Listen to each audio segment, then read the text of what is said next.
Morning વિદ્યાર્થી મિત્રો, આજે આપણે વ્યાકરણમાં ગ્રામરમાં એક નવા ટોપિકનો અભ્યાસ કરીશું જેનું નામ છે ઇફ અને unless.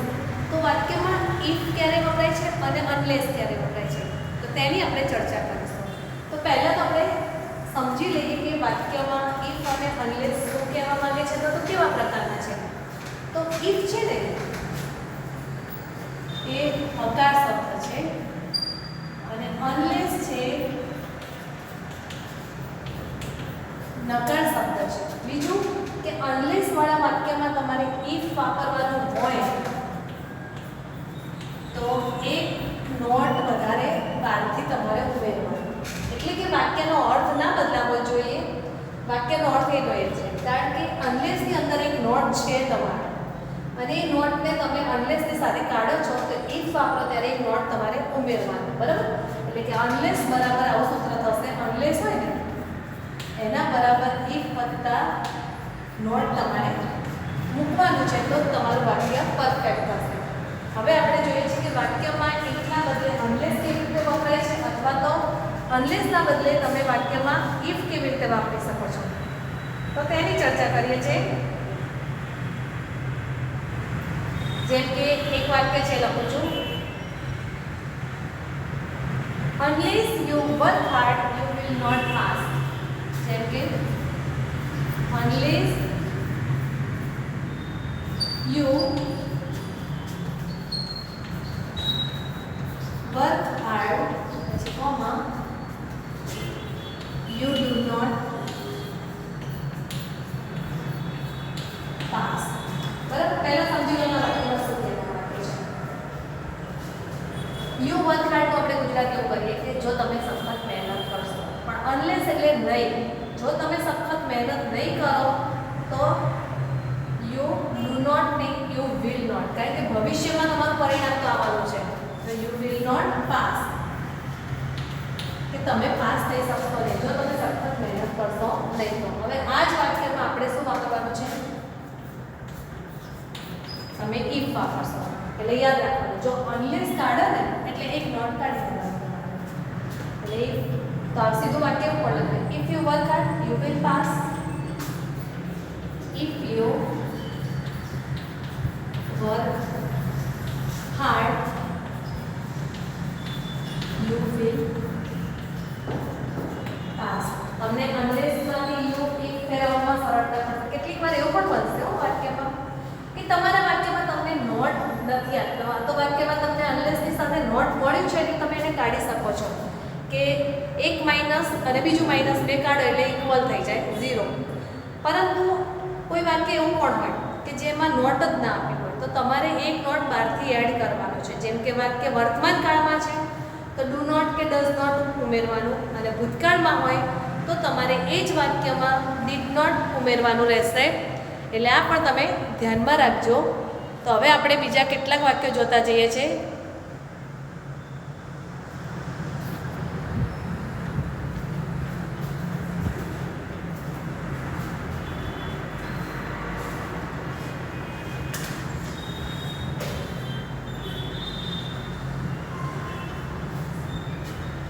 If you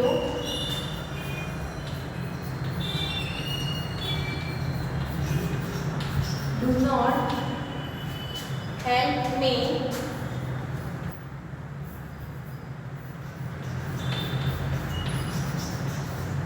if you do not help me I shall fail.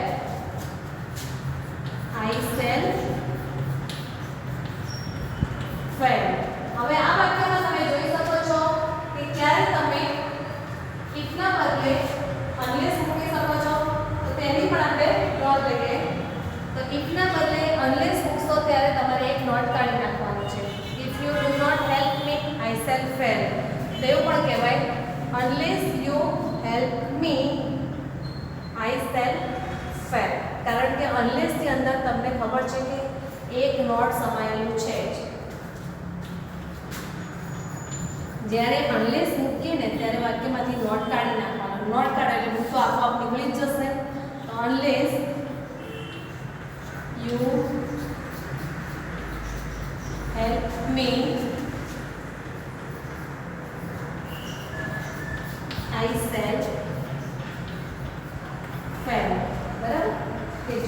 મને મદદ નહીં કરો તો ચોક્કસ હું પોતે નપાસ જ થવાનો છું. આઈ શેલ ફેલ એટલે નપાસ થઈશ, એટલે મદદ કરશો તો જ હું પાસ થઈશ. હવે કેટલાક વાક્યો ઇફ ઉપર છે તો એને પણ આપણે અનલેસમાં કેવી રીતે ફેરવવા અને અનલેસવાળા વાક્યને આપણે ઇફમાં કેવી રીતે ફેરવવા તે આપણને સમજણ પડી છે. હવે બીજા આપણે વાક્યો કેટલાક જોઈએ છે.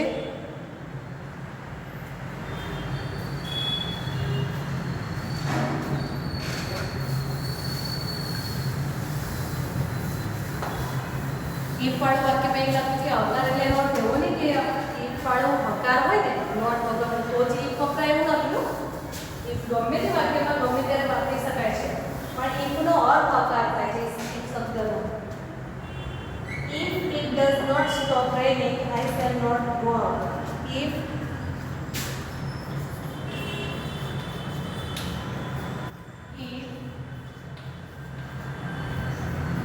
does not stop raining,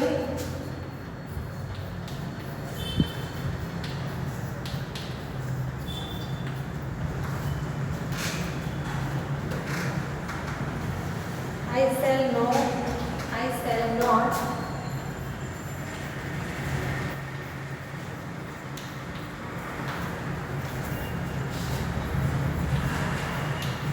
go out. એમ કે છે જો વરસાદ આટલો બધો ચાલુ રહેશે તો પડશે તો સ્વાભાવિક છે કે હું ક્યાંય બહાર જઈ શકીશ નહીં. તો આ જ વાક્યમાં આપણે પહેલા તો બનાવીશું અનલેસથી વાક્ય બનાવીશું. તો શું બનશે? If it does not stop raining, I shall not go out. તો જ્યારે તમે વાક્યમાં અનલેસ વાપરશો ત્યારે વાક્યમાં આપેલું જે નોટ છે એ નીકળી જશે, અને નોટ નીકળશે તો તેની સાથે રહેલું ડુ ડસ કોઈ પણ હોય તો તે પણ વાક્યમાંથી નીકળી જાય છે. અને ભૂતકાળ હોય તો ડીડ હશે તો ડીડ પણ આપણે કાઢી નાખવાનું છે. બરાબર? એટલે બે નોટ નથી કાઢવાના, એક જ નોટ કાઢવાનો છે. તમને જ્યાં સરળ પડે ત્યાં કાઢવાનું છે. તો પાછળથી કાઢો તો પણ તમારું વાક્ય સાચું જ છે. અનલેસ, ત્યાર પછી આવશે ઇટ. હવે નકારનું નોટ કાઢશે એટલે ડસ પણ નીકળી જશે. તો it stop raining,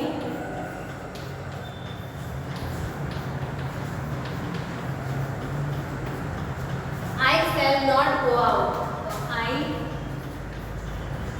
shall not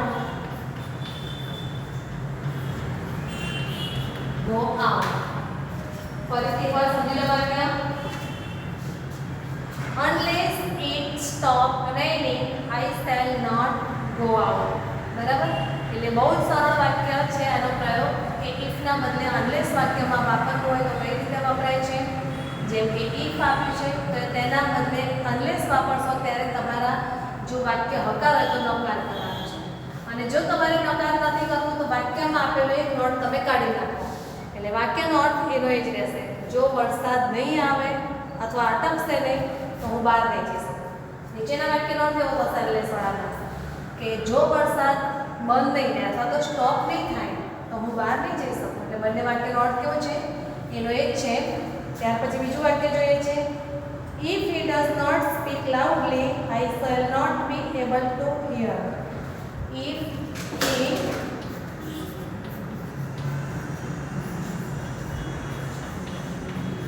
does not speak loudly, I shall not be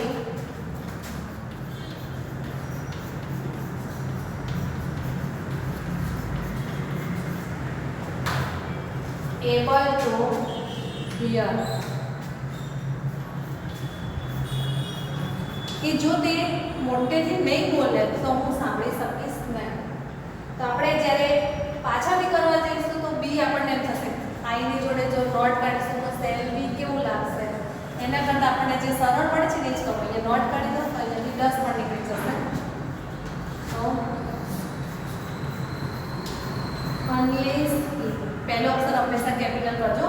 બધું જ્યાં જ્યાં લીધું છે ને તે બધું કેપિટલ કરી દેજો. તો અનલેસ એ હવે ધ્યાન રાખજો અહીંયા 10 કાઢીને નોટ કાઢીને તો સ્પીકનું શું કરી દેવાનું? Speaks. unless he speaks loudly, I shall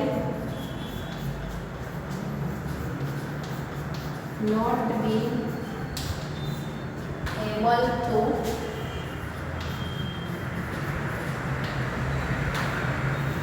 એટલે આગળના વાક્યમાં પણ એવું છે, પાછા એસ મૂકી દેજો. કદાચ આગળ રહી ગયું હોય તો એ પણ તમે તમારી રીતે કરી જ દેજો, ફેરફાર હોય તો થતો હોય તો. જો યુ હશે તો નહીં થાય, એટલે દરેકમાં ના પર નાખતા આવો ફેરફાર. તો જો unless he speaks loudly I shall not be able to hear. જો તે મોટેથી નહીં બોલે તો હું તે સાંભળી શકીશ નહીં, કારણ કે હું પણ એટલું બધું ધીમે સાંભળવા માટે સક્ષમ નથી, એટલે કે મને પણ તકલીફ પડશે. તો એના આધારે વાક્યને તમે સમજો ફરીથી પણ કે જો વાક્યમાં ઇફ અથવા અનલેસ હશે તો તમને બહુ સરળ પડશે વાક્યને એકમાંથી બીજામાં ફેરવવું, તકલીફ પડતી નથી. એટલે કે ઇફ વાળું વાક્ય હકાર હોય તો અનલેસ વાળું વાક્ય નકાર બનશે, પણ જો ઇફ વાળું વાક્ય નકાર હશે તો બંને નકાર ભેગા થઈને વાક્ય હકાર બની જશે. એટલે આપણે આ બધા નિયમમાં જો બહુ ધ્યાન ના રાખવું હોય તો ખાલી એટલું જ ધ્યાન રાખજો કે ઇફ વાળા વાક્યમાં તમે અનલેસ મૂકો છો ત્યારે એક નોટ બહારથી ઉમેરવાનો, અથવા તો વાક્યમાં આપેલું એક નોટ છે તમારે કાઢી નાખવાનું છે. અને જ્યારે તમે આ ફેરફાર કરશો ત્યારે ચોક્કસ તમારા વાક્યમાં અર્થ બદલાશે નહીં, અને જેવો તમે ઈચ્છો છો તે પ્રકારનો અર્થ તમને તેમાં જોવા મળશે. હવે આપણે કેટલાક બીજા વાક્યો જોઈએ છે.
કોઈ તમારા ઉપર વિશ્વાસ નહીં મૂકે. એક તમારી છે ને છાપ ઊભી થશે કે તમે કંઈ પણ હોય તો હંમેશા જૂઠું બોલો છો, અને જૂઠું બોલતા હશો તો કોઈ તમારી ઉપર વિશ્વાસ મૂકવાનું નથી. તો ફરીથી જુઓ, if you tell a lie you will not be believe. તો આ વાક્યમાં આપણે અનલેસ મૂકવું છે તો કઈ રીતે મૂકીશું? તો સૌથી પહેલાં તો તમે તમારી રીતે પહેલાં વિચાર કરો કે આ વાક્યમાં હું અનલેસ મૂકવું છે તો કઈ રીતે આ વાક્યને બનાવી શકીશ. તો અનલેસ મૂકીને વાક્યનો ચેન્જ કરતા શીખો તમે. તો પહેલાં શું મૂકી દેવાનું છે આપણે? Unless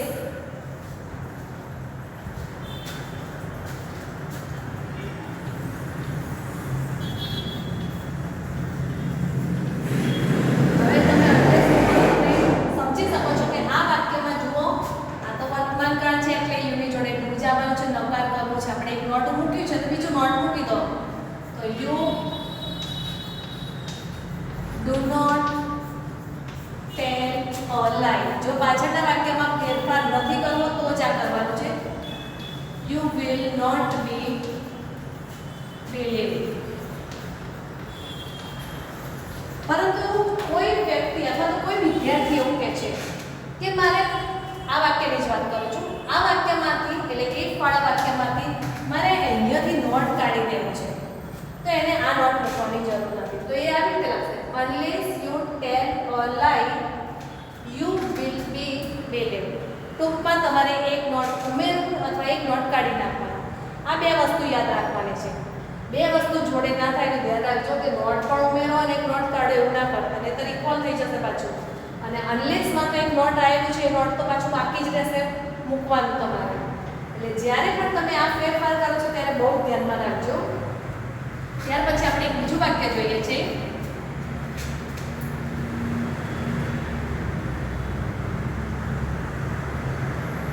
Unless you repent,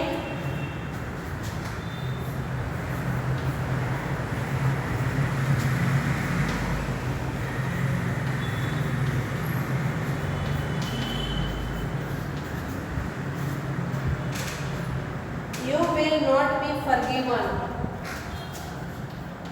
You will not be forgiven. જ્યારે ડી હોય એટલે સમજી લો પેસિવ વોઇસમાં જ હોય, પેસિવ ડિગ્રી જ હોય તમારે જે પણ પાછળ આપ્યું ને ભૂતકૃતંત્ર છે. ચલો હવે ઇફ મૂકીએ છીએ આપણે આ વાક્યમાં. તો શું મૂકવાનું પહેલાં? ઇફ એક નોટ ઉમેરી તો અહીંયા જ ઉમેરી દઈએ છીએ આપણે. તો ઇફ યુની જોડે વર્તમાન કાળ છે તો ડુ નોટ આવશે. You do not repent,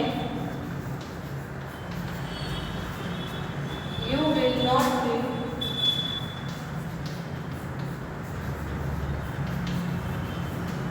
forgiven.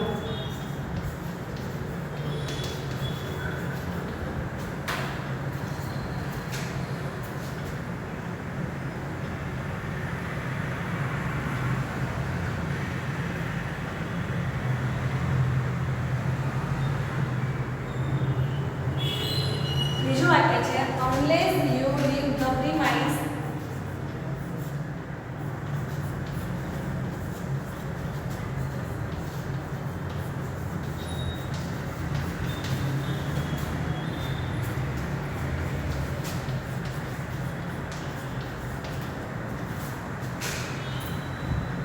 I shall send for a policeman.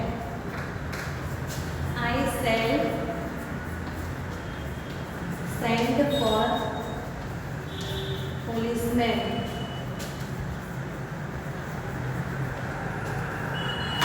કે છે જો તમે તમારી જગ્યા છોડીને જશો તો હું ચોક્કસ પોલીસોને બોલાવીશ અથવા તો જાણ કરીશ. તો આ વાક્યમાં તમે જોઈ શકો છો સૌથી પહેલા શું કરવાનું છે આપણે? પ્રીમાઇસ એટલે જગ્યા કે ઘર છોડીને જવું, લીવ એટલે છોડી દેવું. જો તમે તેને છોડશો તો હું તરત જ ચોક્કસ પોલીસને અહીંયા મોકલીશ તે જગ્યાએ. તો આપણે યુ નો ઇફથી બનાવીએ તો શું આવશે? If you do not leave the premise I shall send for a policeman. તો અનલેસની અંદર આપેલું છે ને નોટ, એટલે આપણે ખાલી એક નોટ ઉમેરવાનું યાદ રાખી લો. તો ઇફ પછી યુ મૂકી દો, અહીંયા નકાર કર દો. You do not leave the premise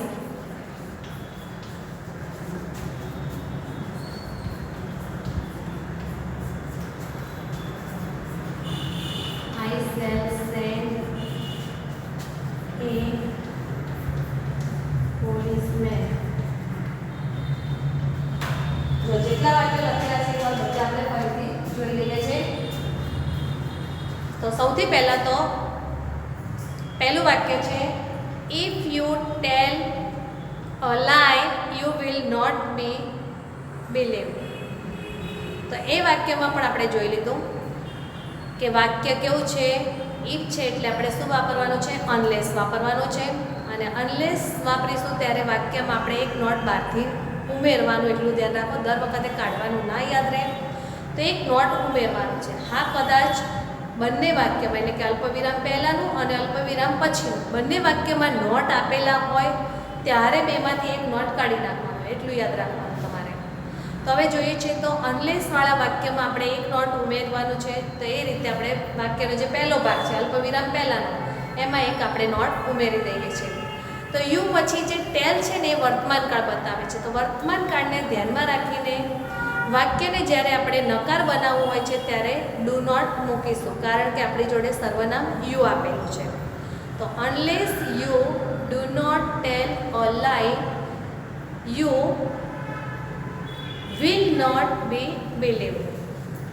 તો ત્યાર પછી આપણે જોઈએ છીએ અહીંયા વિલ લખવાનું રહી ગયું છે આપણે.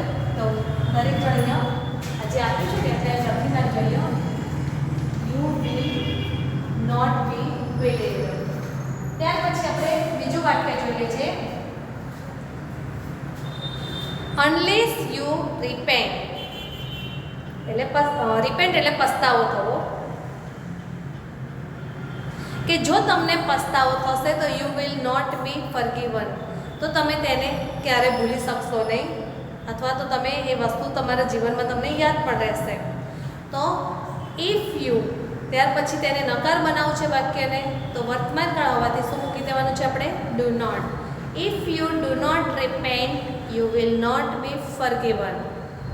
ત્યાર પછીનું વાક્ય છે unless you leave the premise I shall send for a policeman. તો આ વાક્યમાં તમે જુઓ છો કે અનલેસના બદલે તમે જ્યારે ઇફ વાપરશો ત્યારે તમારે એ વાક્યને નકાર બનાવવા માટે જે પહેલો ભાગ છે અલ્પવિરામની પહેલાનો, ત્યાં તમારે શું મૂકવાનું છે? Do not. કેમ? કારણ કે આપણી જોડે સર્વનામ છે યુ, અને યુ સર્વનામ હોવાથી તમે મૂકી શકશો ત્યાં ડુ નોટ. તો if you do not leave the premise I shall send a policeman. તો ત્યાર પછી આપણે બીજા કેટલાક વાક્યો જોઈએ છે.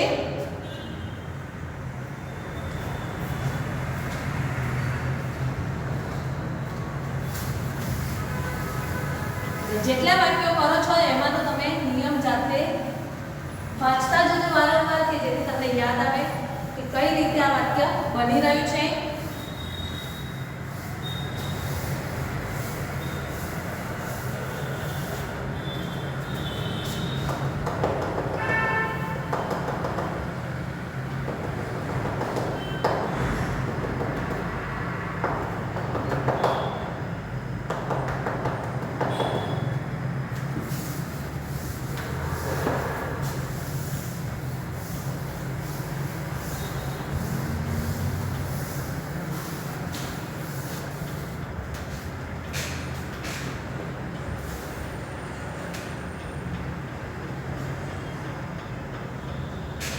If પછીનું વાક્ય છે if I am not ill, if I am not ill, I will come.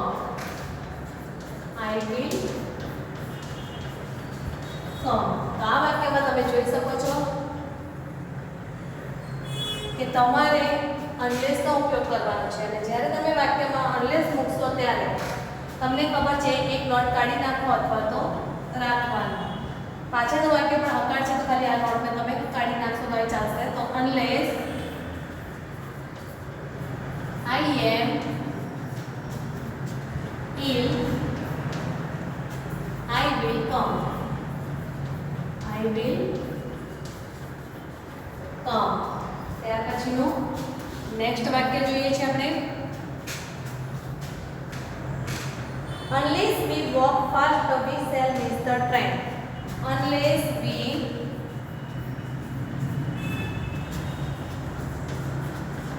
walk, unless we walk fast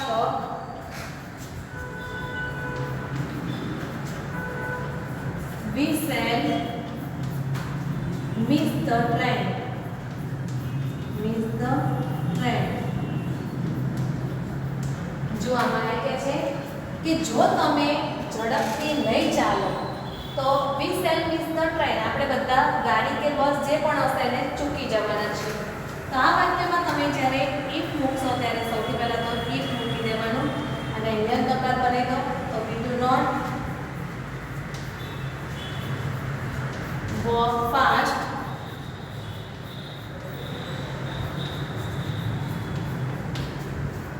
we shall miss the train.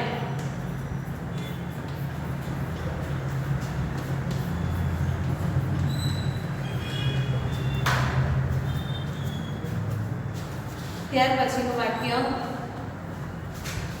તો જોઈએ છે આપણે unless it rains the crops will be ruined. Unless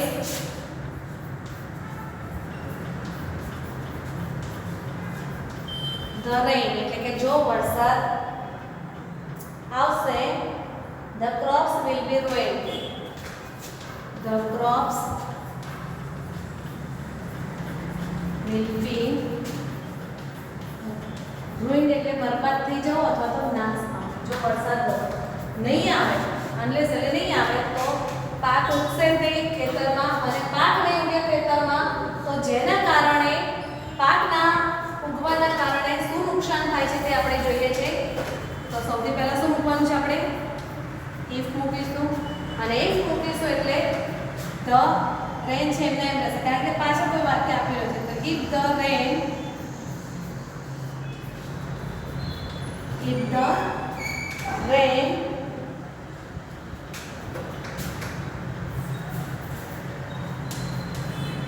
unless it rains છે તો unless if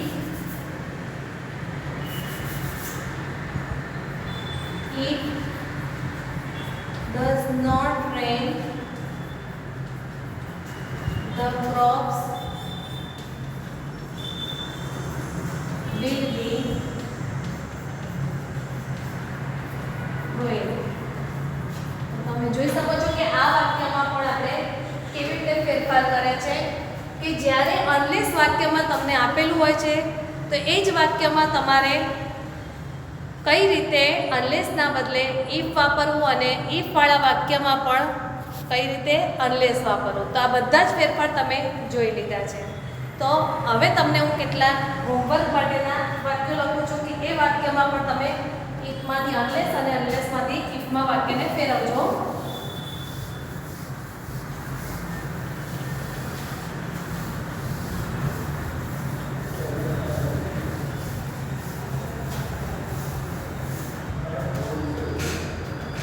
તો જો હવે વાક્ય છે લખો. If you do not work hard, you will fail in the examination. તો એક નંબરનું વાક્ય છે હોમવર્કમાં. If you do not work hard,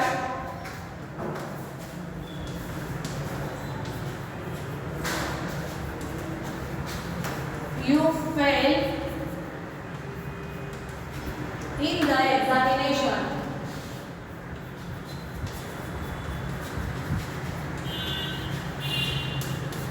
આ વાક્યને તમારે આપણે ભણ્યા છીએ એ પ્રમાણે બનાવજો જાતે. બીજું વાક્ય છે if he does not behave well, if he does not behave well, I shall have to punish him.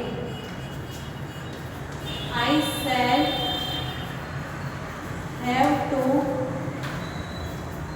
punish him. માત્ર ક્લાસ વર્કમાં તમને આપેલા બે જ વાક્યો છે જ્યારે તમે હોમવર્કમાં તમારી રીતે પ્રેક્ટિસ માટે જાતે જ તમે તેને ફેરવી દેજો કે એ વાક્ય તમે કઈ રીતે ફેરવો છો, કે ઇફમાંથી અનલેસમાં કઈ રીતે ફેરવવું તે આપણે આજે જોઈ લીધું છે. આવતા વિડીયોમાં આપણે નવો ટોપિક જોઈશું.